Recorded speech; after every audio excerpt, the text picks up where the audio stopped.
Good evening, truth seekers. Tonight we turn our eyes upward to a time when America didn't just wonder what was in the skies, it hunted for answers with military precision. For 17 years, from 1952 to 1969, the United States Air Force operated the most extensive investigation into unidentified flying objects. In history, it was called Project Blue Book.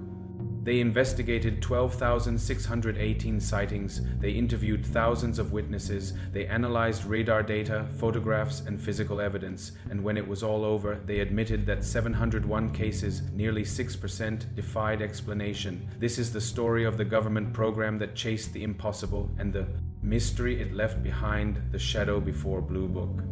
The story doesn't begin in 1952. It begins in 1947 with a businessman named Kenneth Arnold flying his small plane near Mount Rainier in Washington state. He saw 9 objects moving at impossible speeds through the sky. When he described their motion to a reporter, he said they moved like a saucer if you skip it.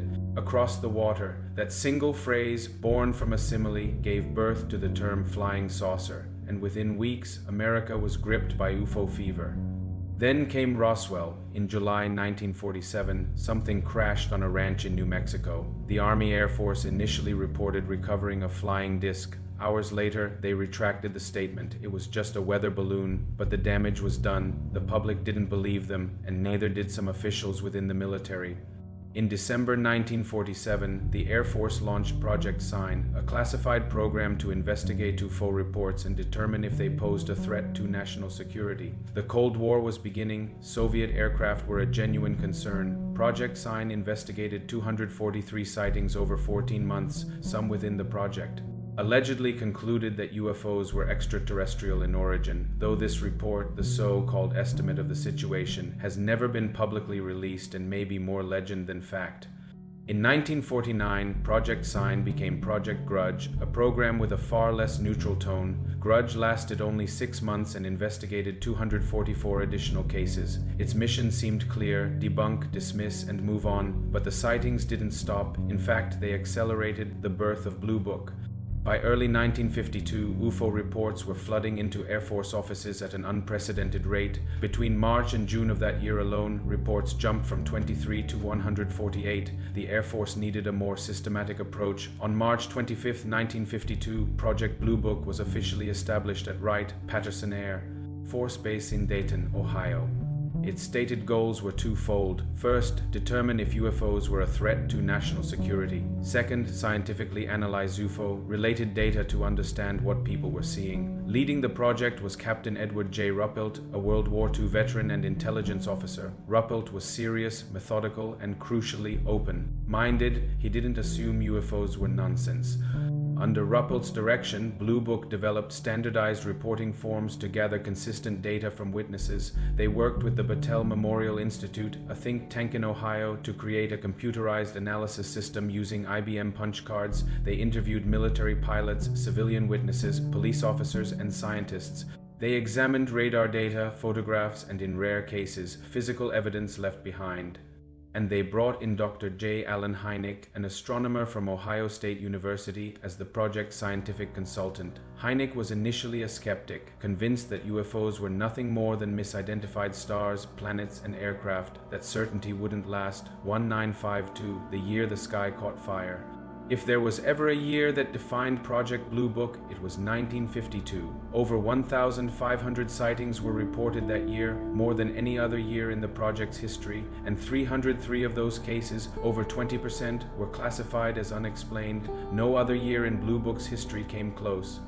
The climax came in July when Washington, D.C. itself became the stage for one of the most credible UFO incidents ever recorded. On the night of July 19, 1952, Senior Air Traffic Controller Harry Barnes was on duty at Washington National Airport when his radar lit up with unidentified contacts. The objects were moving erratically, sudden changes in speed and direction that were impossible for any known aircraft. Barnes called nearby radar stations. They saw them too.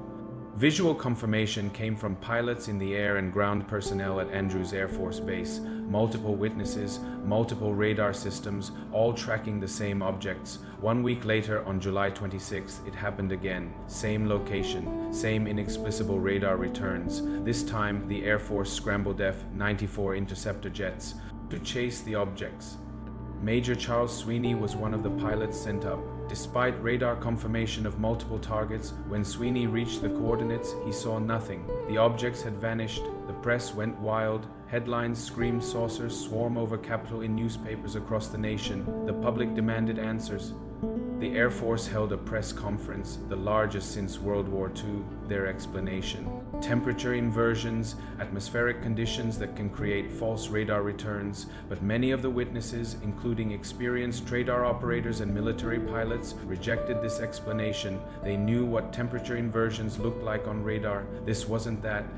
Captain Ruppelt himself was in Washington during the second wave of sightings, but he was denied access to a staff car to investigate. Frustrated, he flew back to Ohio. The Washington incidents changed everything. They sparked the creation of the Robertson Panel in January 1953, a group of scientists convened by the CIA to review Blue Book's work, the Robertson Panel, a death sentence.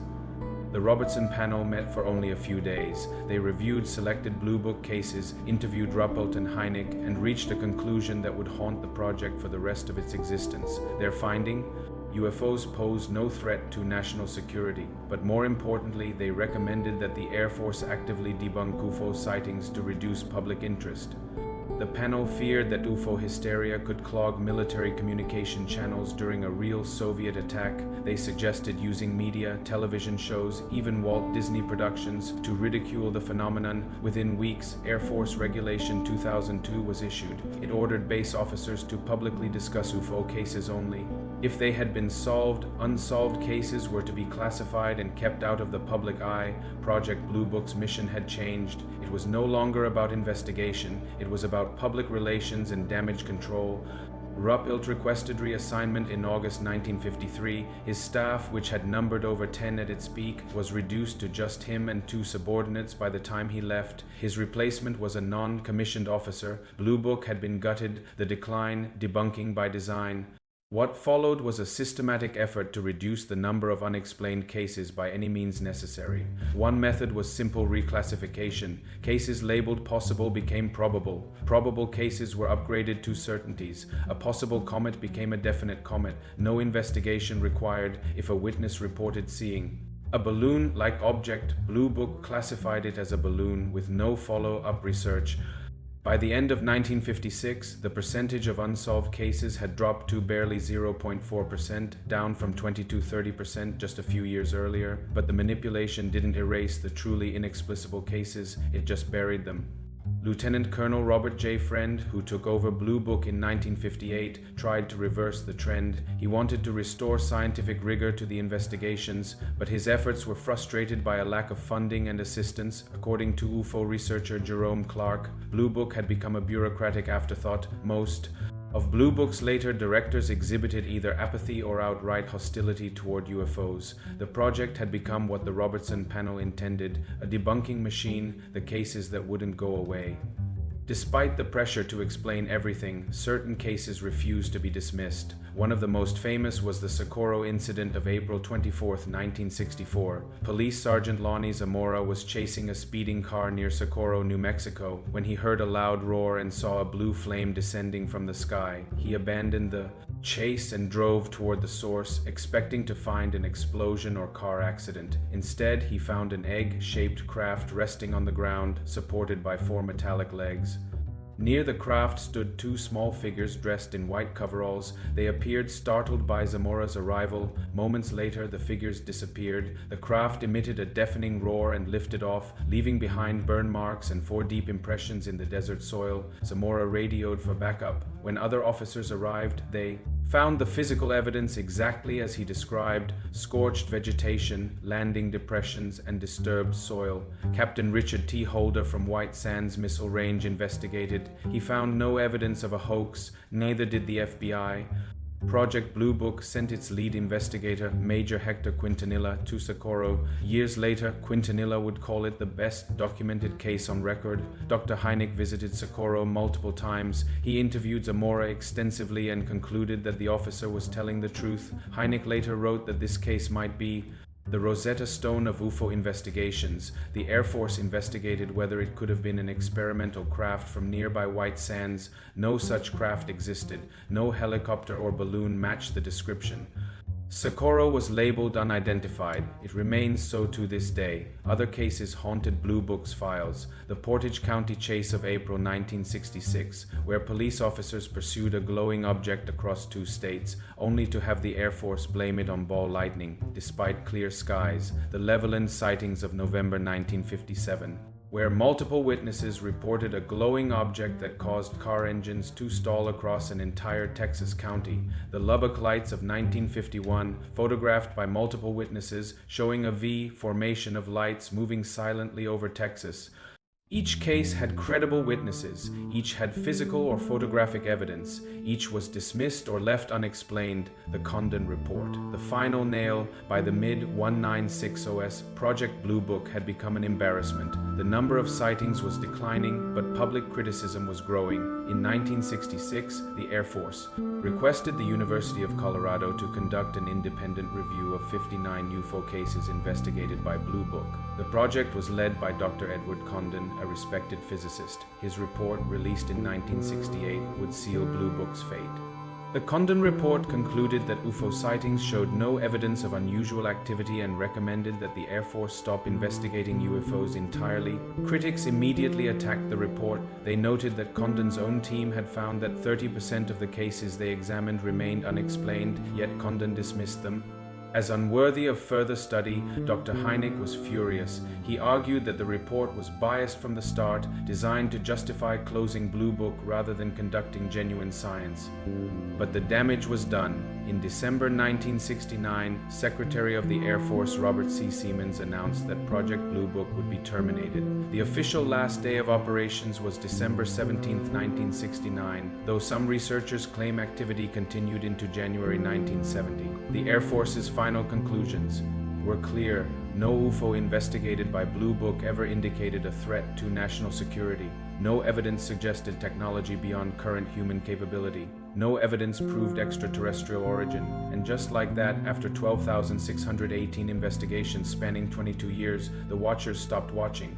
The legacy, what Blue Book left behind. Project Blue Book's termination didn't end the mystery. In many ways, it deepened it. All of Blue Book's case files, tens of thousands of pages, were transferred to the National Archives in Washington, D.C. They've been available to the public since 1976, though with witness names and identifying information redacted. What those files reveal is troubling. They show a program that started with genuine scientific curiosity and ended as a public relations operation designed to dismiss and debunk. They show cases labeled explained with little to no investigation. They show witnesses dismissed because their sightings were inconvenient, but they also show 701 cases that, even under intense pressure to explain them, could not be rationalized away. Dr. J. Allen Hynek, the astronomer who began as a skeptic, spent the rest of his life investigating UFOs. In 1973, he founded the Center for UFO Studies, devoted to serious scientific inquiry into the phenomenon.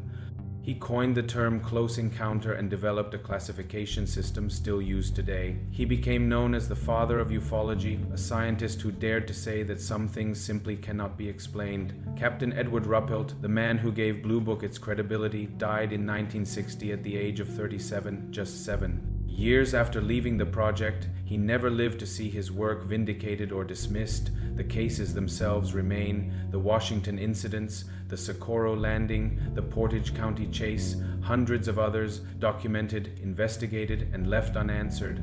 In 2007, the government quietly launched another UFO investigation program, the Advanced Aerospace Threat Identification Program, or OTOP. It operated in secret until 2017. In 2020, the Pentagon established the Unidentified Aerial Phenomena Task Force. In 2022, it became the All-Domain Anomaly Resolution Office. The names change, the mission remains the same. They're still watching the skies, the unanswered questions. 55 years after Blue Book closed, we're left with the same questions that haunted the project from the beginning.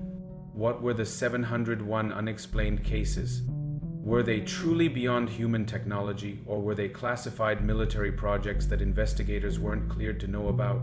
Why did the Robertson panel recommend debunking rather than investigation?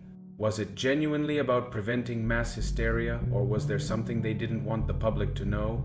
In 2014, the CIA declassified documents revealing that U-2 spy plane flights accounted for more than half of all UFO reports in the late 1950s and 1,960 seconds. If the government lied about that, what else were they hiding? Why were Blue Book's most credible cases, the ones investigated by serious officers and scientists, dismissed or buried? Dr. Hynek once said that the worst sin on the Blue Book staff was to label a case unexplained. That speaks volumes about what the project became, and perhaps the most haunting question of all, if Project Blue Book was genuinely about finding the truth, why did it spend so much energy making sure the public didn't believe in UFOs? The files are public, the evidence is there, but the answers remain locked somewhere between government secrecy and the limits of human understanding. Good night, truth seekers. Stay vigilant, because the skies are still full of mysteries and someone, somewhere, is still watching. If you're enjoying the video so far, subscribe and follow Mystery and Madness for more deep dives into the world's most enduring enigmas.